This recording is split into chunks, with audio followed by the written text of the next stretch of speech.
はい、どうもどうも。ちょっと今回はね、この基板の IC を、怪しいとこ交換していこうかなと思って。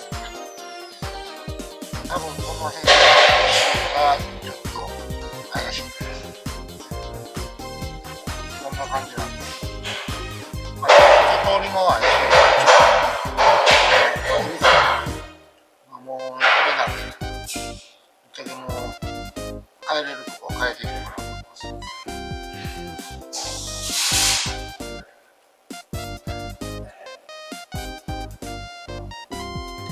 とりあえずやっていきます。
これだけがまだ入ってます。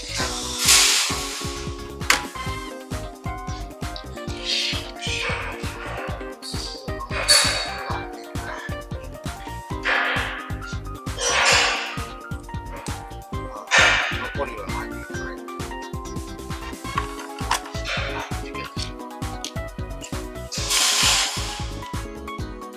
はい、とりあえず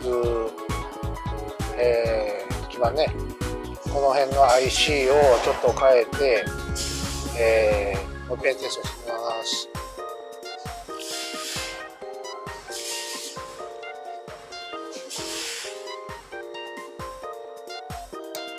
はい、電源も入った。ね、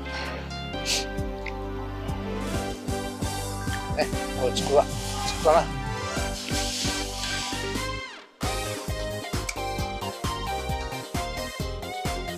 つかない。まだつきません。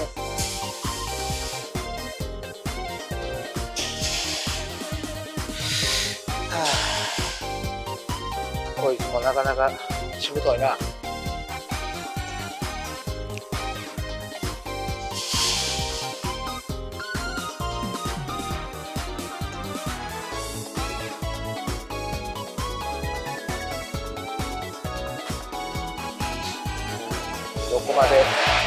どこまで傷んでんのかはほんまに困ったやつですわ。